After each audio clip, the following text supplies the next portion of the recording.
They said he was just a simple guy, a builder, a father, a hard worker without grand ambitions, someone easy to write off, easy to betray, easy to replace with a man who reeks of expensive cologne and flashes $1,000 watch. But some mistakes are too costly to go unpunished. It all started one morning with the buzz of a phone and a look in her eyes, one that held both fear and lies. From that moment, the snowball began to roll, and nothing could stop it. Day by day, like a seasoned craftsman, he built not a home, but a plan. Not from bricks, but from rage. Not for family, but for justice. Her mocking brother, her smug lover, the empty bank account, the children twisted into weapons, every piece became fuel for the fire inside him.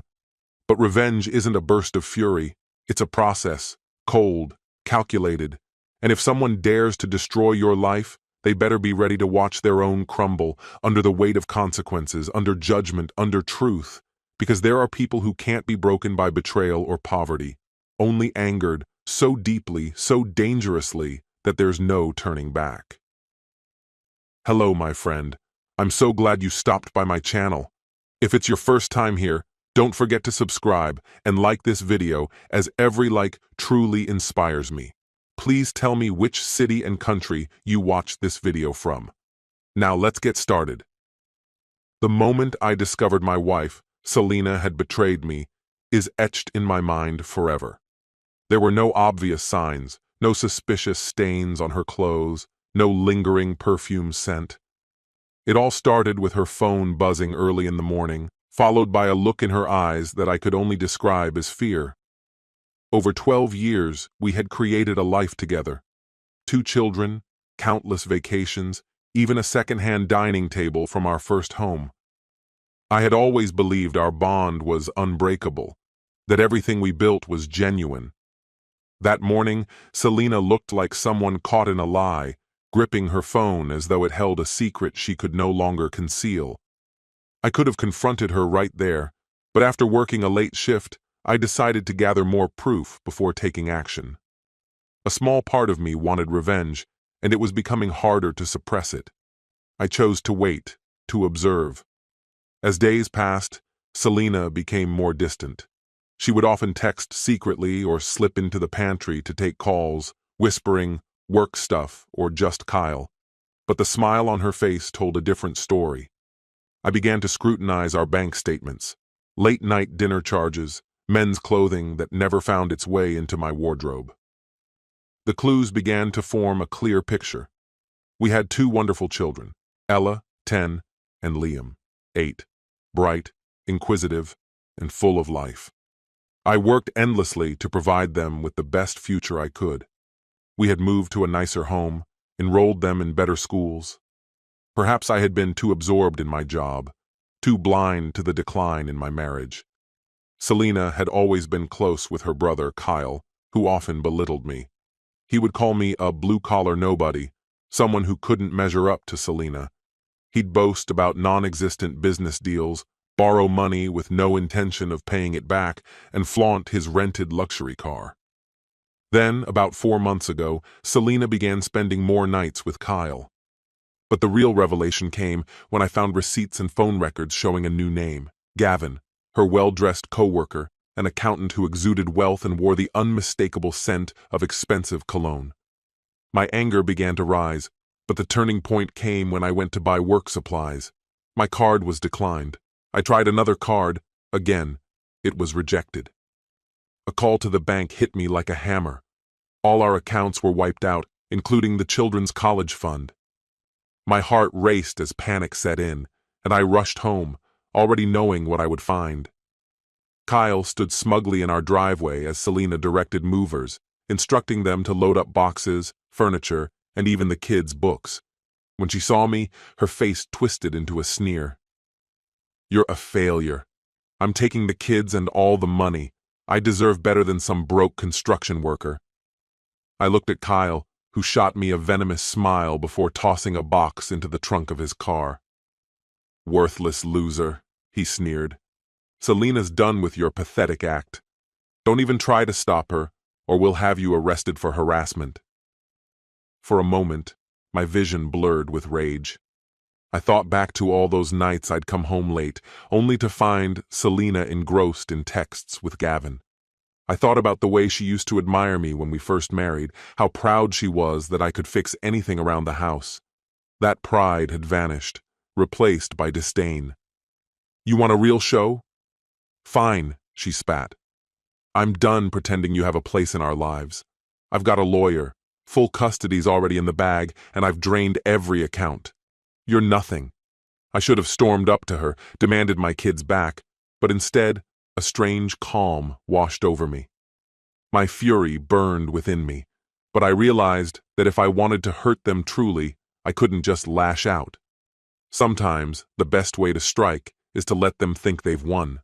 So, I stepped back, pulled out my phone and started recording. Kyle's eyes widened. "What are you doing, you idiot?" "Stop filming," he barked, grabbing a baseball bat from his car. "Who keeps a bat in their luxury vehicle?" He marched toward my truck, but I kept filming. His grin was anything but friendly. "Oh, you want a show?" he mocked. "Here's your damn show," he said, swinging the bat at my truck's headlights. Glass shattered. He continued to hit, leaving deep dents on the side of the vehicle. My phone captured every strike, every malicious grin he flashed. "Keep going," I said calmly, my voice steady. "Nice and clear for the camera. That's thousands of dollars in damage now, maybe more. You're really building a strong case for yourselves." Selena's face went white. "Stop, Kyle. He's filming you." Kyle let the bat fall from his hands as though it burned him. He muttered something under his breath, and I ended the recording. Sliding my phone back into my pocket, I said, "I guess that's enough for now." "Oh, and Selena," I called over my shoulder, "I hope you enjoy sorting through the mess you've created." Without another word, I turned and went inside, collecting the important documents I had hidden: birth certificates, business papers, anything that could serve me later. I stashed them safely away. Selena was still yelling when I came back out, but I didn't let it faze me. I climbed into my old truck and drove away, leaving the wreckage behind. That night, I stayed in a shabby motel, the air thick with the smell of stale cigarettes and the bitterness of regret. I stared at the flickering neon sign outside, reflecting on how easily Selena had destroyed the life we had built together. But I wasn't broken. I began reaching out to friends, quietly salvaging what remained of my finances. Selena had tried to drain all our personal accounts, but they were locked now. She had emptied what she could, but there were still enough loose ends to keep me afloat. A few days later, I discovered something that ignited a fire of revenge inside me. Selena wasn't merely involved with Gavin. She had bigger ambitions. She had already begun discussing moving in with him and even entertained the idea of marrying him once her divorce was finalized. Gavin strutted through the office, proudly boasting about Selena's departure from her caveman of a husband. They all believed I had vanished, just another ghost, someone they assumed wouldn't put up a fight. But they were gravely mistaken. For the next week, I wore the face of a broken man, pretending to accept my defeat. My truck, still running despite the significant damage to the front end, became my quiet companion. It took me to a modest apartment near Ella and Liam's new school, where I lay low. Each time Selena called, whether to gloat or make new threats, I played the part of the fool, pleading for another chance. She reveled in it, ranting about how she deserved someone better, casting me aside as a nobody. I meticulously recorded every single one of her outbursts, knowing I'd need them later. Soon enough, I had learned Gavin's routine through a mutual acquaintance. Every evening at 5:30 p.m., he would leave work and head straight to an upscale gym. Sometimes Selena would meet him there or join him afterward at his place. This was the perfect opportunity for me to begin plotting my next move. One evening, my phone buzzed with a number I didn't recognize. My heart skipped a beat when I answered it, only to hear Ella's voice, shaky with fear. "Dad," she whispered. "Mom's at Uncle Kyle's. She said I can't come visit you anymore, but I really want to." There was a click, then silence. The call ended abruptly. She had been cut off. A cold fury surged within me. This was it, the final straw. If they wanted a war, I would ensure they got one. There was one rule I held above all else. If you dare use my children as pawns in your twisted games, there's no going back. I dialed my old friend Russell, a towering figure with a temper to match. We'd known each other since childhood, and he owed me a favor from a legal mess I'd helped him out of years ago. Russell had a cousin, a foreman in charge of heavy machinery at various construction sites around the county. Upon hearing what Selena and Kyle had done, isolating me from my children, draining my finances, humiliating me, Russell didn't hesitate. "When do we start?" he asked. I explained my rough plan, which, though unpolished, would send a clear message no one could ignore. That night, Russell and I met at a secluded lot where heavy equipment was stored behind a chain-link fence. Russell's cousin stood guard as we found what we needed, an old bulldozer. When Russell turned the ignition, the machine roared to life, and I could feel my pulse quicken with anticipation. Days passed as I carefully observed Gavin. I needed him alone. No Selena, no witnesses. Then, one Friday evening, I saw him leave the office parking lot in his sleek silver car. I followed, staying at a safe distance. As we reached a quiet stretch of road beneath a half-completed overpass, Russell texted me. In position. Gavin hit a red light that seemed to last forever. This was the moment. I accelerated, cutting sharply in front of him to block his path. My damaged truck screeched to a halt, its tires grinding as it slid into position. Gavin slammed on his brakes, honking furiously. "What the hell?" he yelled. He stared at me as I stepped out of my truck. "Are you insane?" he shouted. "Get out of the way!" I moved toward him, calm and composed. "Get out of the car, Gavin." He hesitated, gripping the steering wheel with white knuckles. "You're crazy. I'm calling the cops." I smirked. "Go ahead," I replied, pulling a baseball bat from behind my back. "I'll be done before they even get here." Just then, the bulldozer came into view, its immense frame barreling toward Gavin's car. Russell expertly maneuvered it, positioning the giant blade directly at the back of Gavin's sedan. Gavin's face drained of color as the machine inched closer. The bulldozer's massive blade collided with the trunk of his car, the sound of crumpling metal filling the air. Gavin scrambled to unbuckle his seatbelt, tumbling out of the car and onto the road. He spun around, arms raised as though trying to shield himself from the impending destruction. "You can't do this!" he screamed, his voice cracking. I grabbed him by the collar and yanked him toward me. "Do you feel it now?" I growled. "Do you understand what it's like when someone destroys everything you've built?"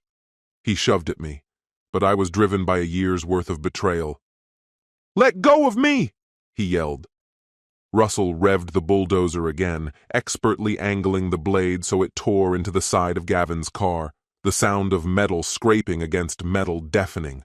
The window shattered, glass cascading to the pavement. "Stop it! You're insane!"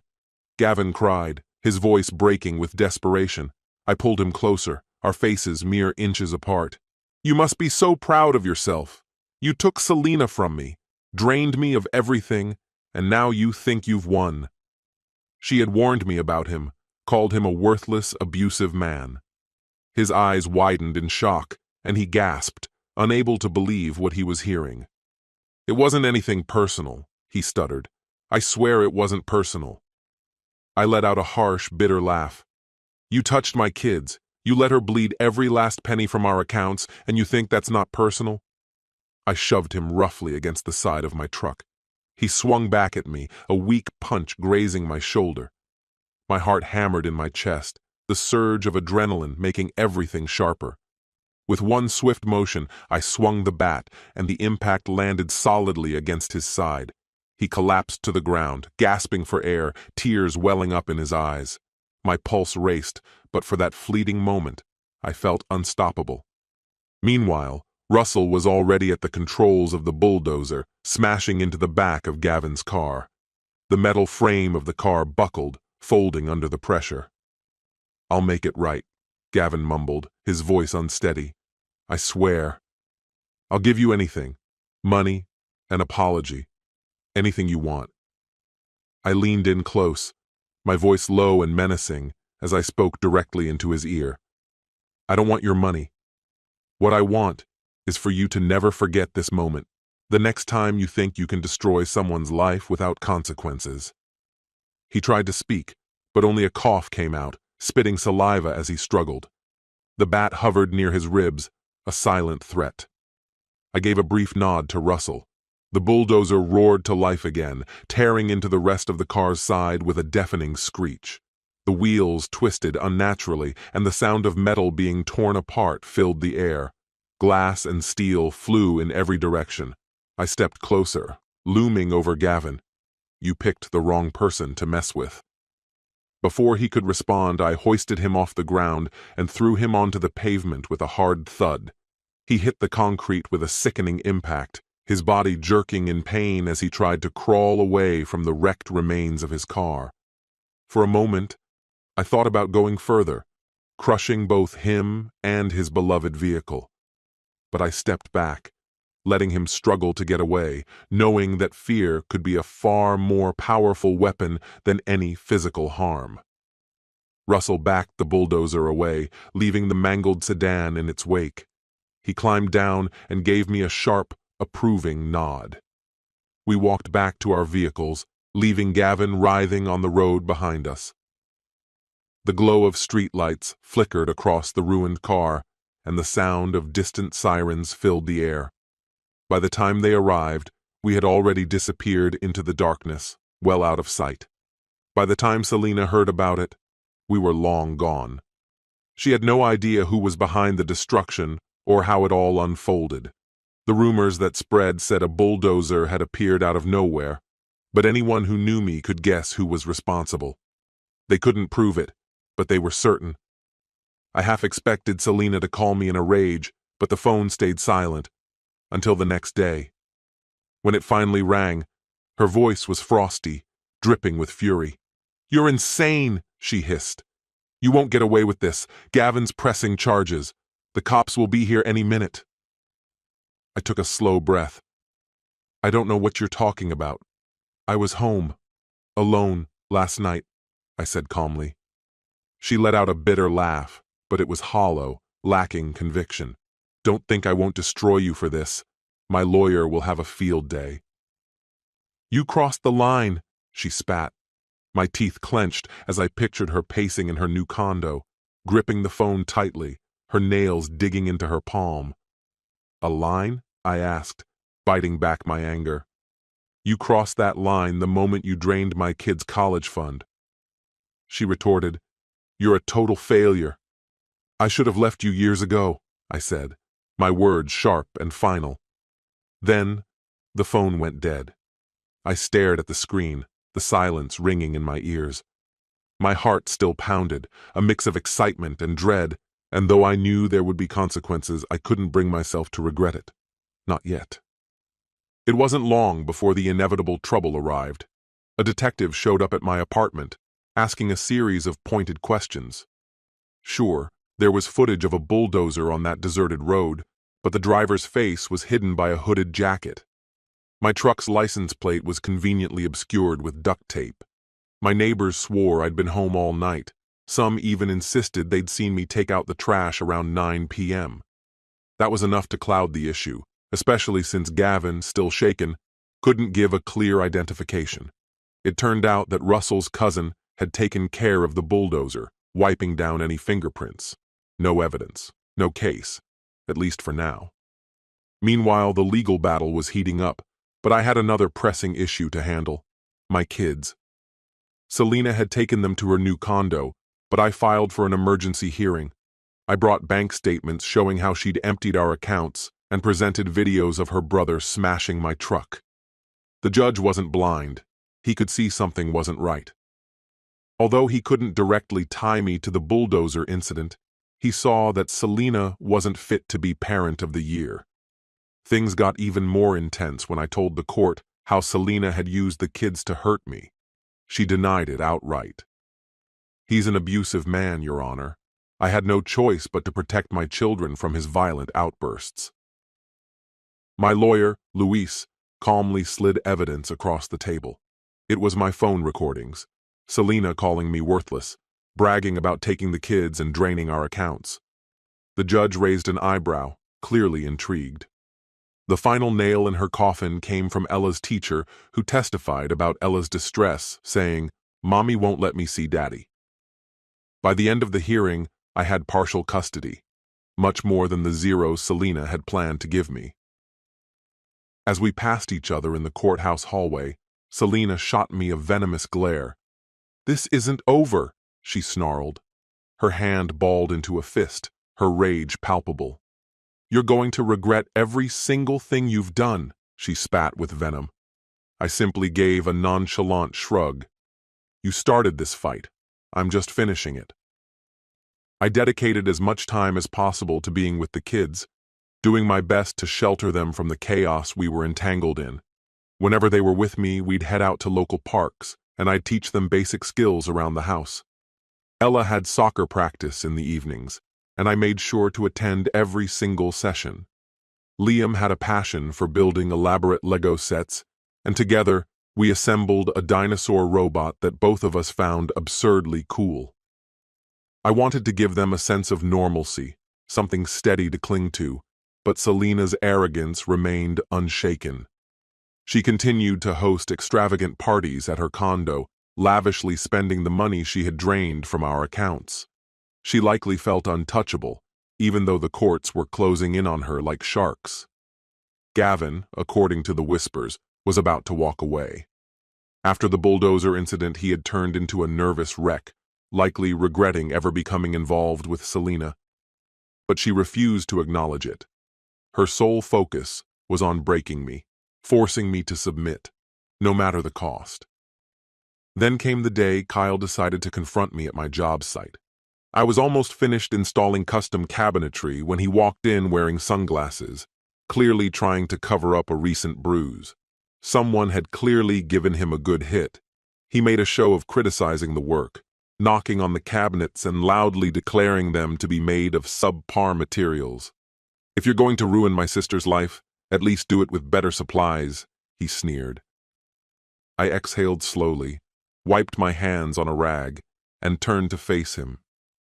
"You shouldn't be here," I said evenly. He stepped closer, invading my personal space. "You think I'm just going to sit back and let you destroy my sister without consequences?" He spat. My coworker, Toby, was in the next room and peeked around the corner, clearly concerned. I gave him a quick nod, signaling that I had everything under control. "You're the one who wrecked my truck," I calmly reminded him. "And I still have the video," I added, my voice steady. Kyle shrugged and flashed a sinister grin. "You think I care? I've got more than enough ways to bury you if you show that video to the cops." "Sure," I said, letting sarcasm drip from my voice. "Because you're such a business mogul. What was your latest triumph again? The luxury vape lounge that never even opened." Before I could say another word, his hand shot out to shove me in the chest. I didn't budge. He was tall, but had the lean frame of someone who never did physical labor. I, on the other hand, spent my days hauling wood and mixing cement. He was nothing to me. "Don't you dare talk about my business," he growled. "Stay away from my sister. She's going to take everything from you, and you'll end up nothing but a sobbing mess in the gutter." I let out a quiet laugh, the sound bouncing off the unfinished walls. "Let her try. You have no clue what you're up against." Kyle's jaw clenched, but he took a step back. "This isn't over," he warned, his words eerily similar to Selena's.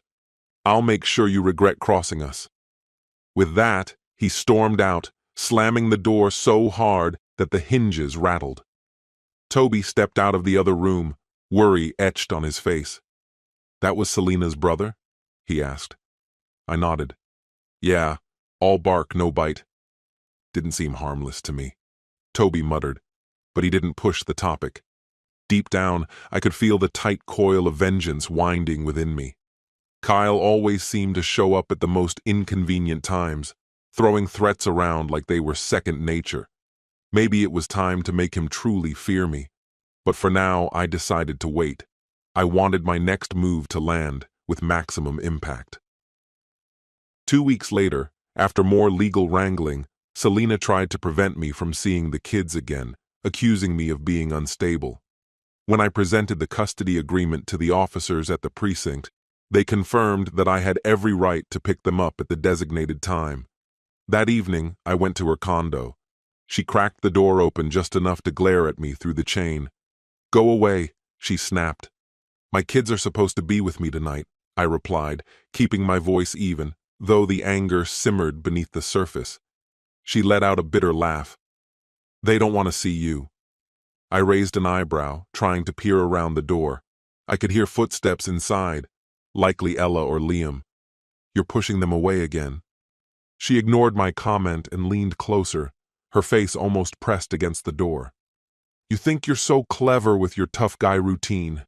Everyone knows you wrecked Gavin's car. They're just waiting for proof." I sighed in frustration. Selena opened the door a little wider. "Now. Make me." At that moment, her phone rang. She glanced down at the screen to check the caller ID, distracted. I saw my chance. I shoved the door hard, breaking the chain. She staggered back, gasping. The living room was a disaster. Half-empty wine bottles and discarded clothes strewn across the floor. The stench of stale alcohol filled the air. My kids were nowhere to be seen. "Where are Ella and Liam?" I demanded. She pointed toward their bedroom door. "You'll regret breaking into my condo like this." I stepped inside, forcing myself to remain calm. I had to be smart. "Where are my kids?" I asked again, my voice low but insistent. "Kids? It's Dad." I was the first to see them, Liam emerging first, his eyes wide with shock. Ella quickly followed, her face pale, anxiety painted across every inch of her expression. They rushed toward me, seeking solace in my arms. "Mom says we can't come with you anymore," Ella murmured softly, her voice trembling, tears threatening to spill. "She said you were violent, but you're not violent, Dad." Her words tore through me. I shot a fierce look toward Selena. "Get your things together, kids," I instructed. "You're coming with me tonight." Selena's fists clenched in fury. "No, they're not. I won't let it happen." I didn't budge. "We have a court order. You want to call the cops? Go ahead. Do it. We'll see who they back when they see all this." I gestured to the filthy mess of the living room. "Go on, make the call." Selena's rage twisted her features, but she didn't move to dial. Instead, she seethed silently as the kids scrambled to pack their bags, stuffing clothes and toys into whatever they could. When they were done, I took each of their hands. Selena followed us down the hall, her curses echoing behind us. Without a second thought, I slammed the door in her face. A few nights later, as Ella and Liam slept soundly in my apartment, I received a call from Russell. "Heard Kyle's planning to ambush you on your way to a late-night job," Russell warned. "Says he's going to teach you a lesson." My heart raced at the news. If Kyle wanted to escalate things, I was ready. I made arrangements for someone to look after the kids, then climbed into my old truck. By 9 p.m., I spotted Kyle's BMW tailing me. A grim smile tugged at my lips. This was exactly what I had been expecting. I took a turn onto a quiet road near the scrapyard, where Russell had access to heavy machinery. A backhoe's shadow loomed under the dim light of a flickering street lamp. Kyle revved his engine, headlights blinding in my mirrors. I stopped the truck, stepped out, and waited. Kyle screeched to a halt behind me. He got out, wielding a baseball bat, and smashed my headlights with one swing. The sound of the impact echoed in the stillness. Two of his shady associates emerged from the back seat, flanking him. Kyle swung the bat with a grin. "Took you long enough to stop," he taunted. "Now it's time to finish this." I responded with a quiet, steady voice, my heart pounding in my chest. I couldn't agree more. My eyes shifted to the side. Russell stepped from the shadows, silent but imposing. He was unarmed, but his sheer presence spoke volumes, muscles that could break stone. Kyle's thugs shifted uneasily, but Kyle remained unfazed. "Oh, so you brought muscle?" he mocked. "Makes this even more fun." I locked eyes with Kyle. "You and Selena took my money, tried to take my kids, humiliated me. You thought I'd just walk away. You were wrong." Kyle laughed, mocking me. "We took what was ours. You're just bitter because you're a loser with no power. But guess what? You're still a loser. You can't scare me." I let his words hang in the air for a moment before unlocking the tailgate of my truck. Inside was a crowbar. I gripped it firmly, keeping my eyes locked on him. "I'm no hero. I'm not a good man, but you'll regret thinking I'm an easy target." His confident smirk faltered, but he raised the bat, undeterred. One of his goons rushed toward me, swinging a metal pipe. Russell intercepted him, landing a brutal punch that sent the man crashing to the ground.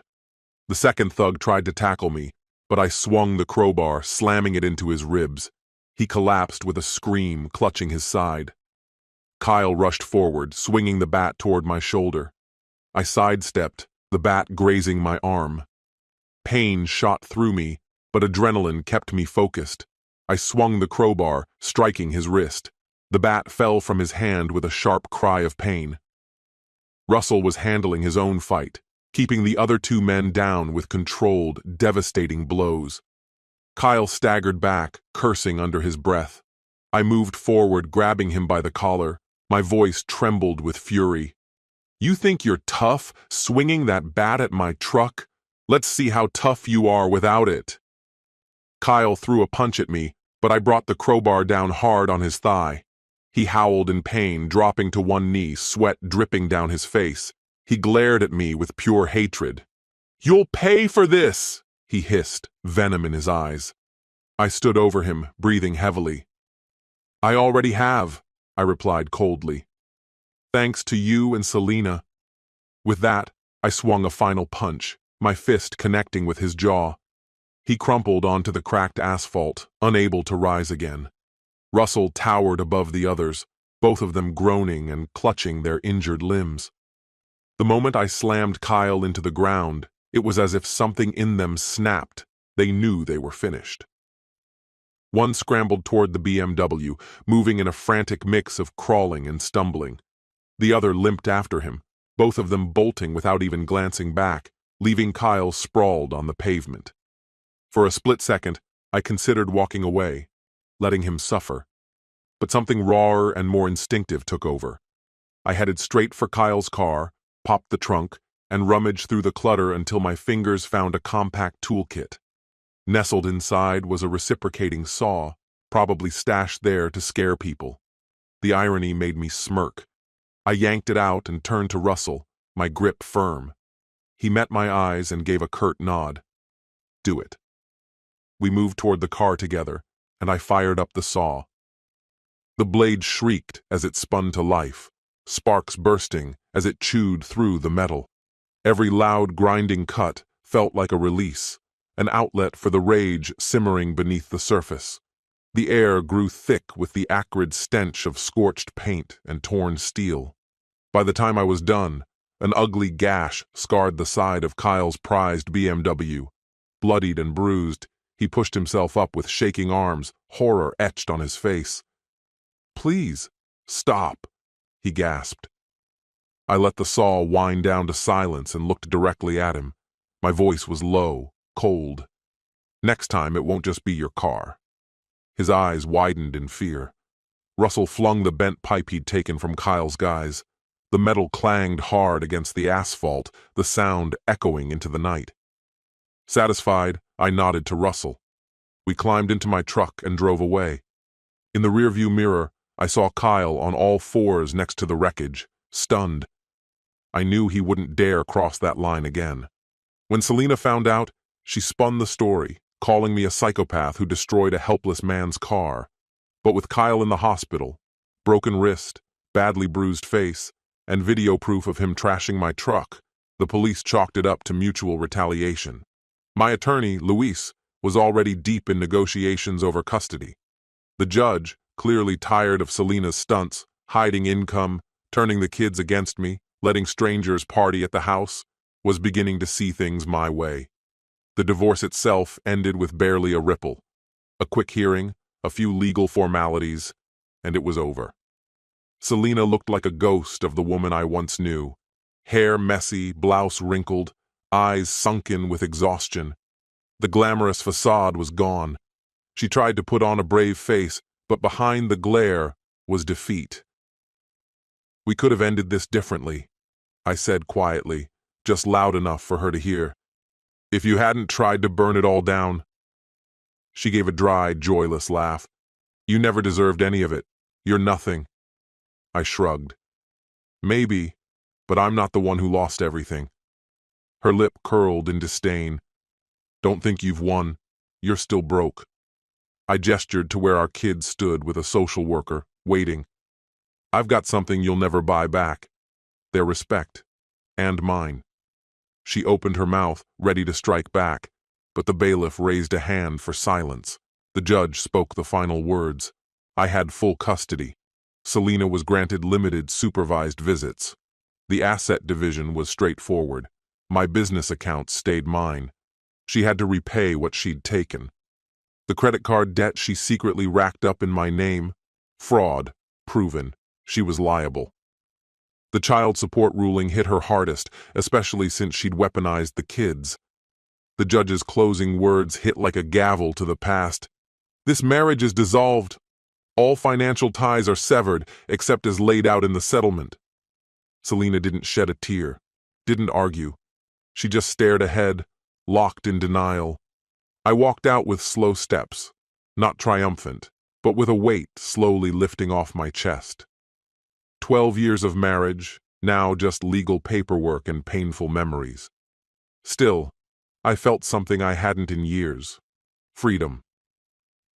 That evening I took Ella and Liam to the diner around the corner. We ordered milkshakes. It wasn't grand, but it was real. A small step towards something new.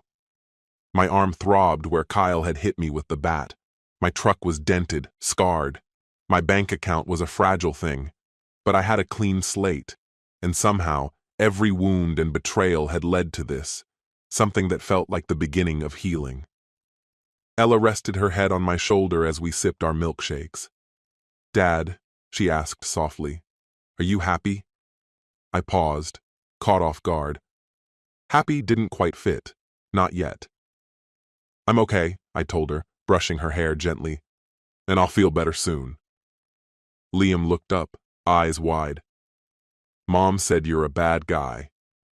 The words hit like a punch. I swallowed hard. "Sometimes, buddy, people act out when they're hurt." "I'm not perfect," I admitted, "but everything I did, it was to protect you both."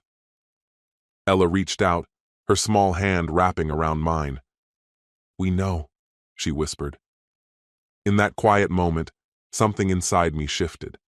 No matter how deep my anger had run, no matter how dark I'd let myself get, Ella and Liam were my light. They were what pulled me back from the edge. The only thing that gave me strength to keep moving forward were their tiny fingers clutching mine, and the unshakable trust they placed in me. Over time, Kyle's intimidation slowly dissolved into nothing. Gavin, humiliated by the whole bulldozer fiasco, packed up and relocated across state lines, chasing a job that would put the whole mess behind him.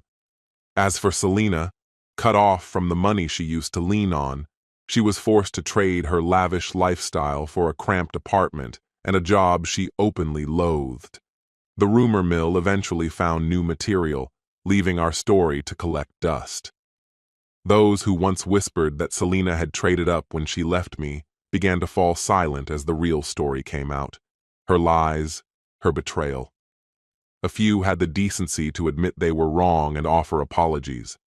Most just quietly drifted away, too embarrassed to face me, but by then I had stopped caring what any of them thought.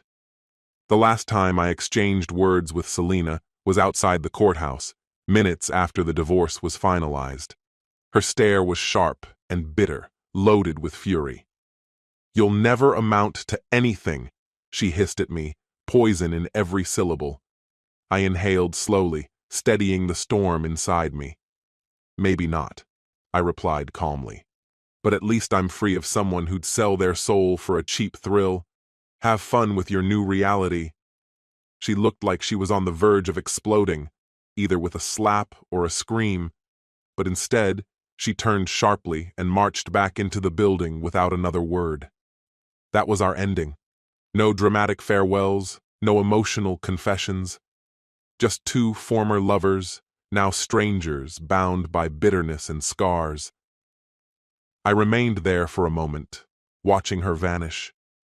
Then I turned and went home, to the only people who truly mattered. Let her think what she wants. I knew the truth.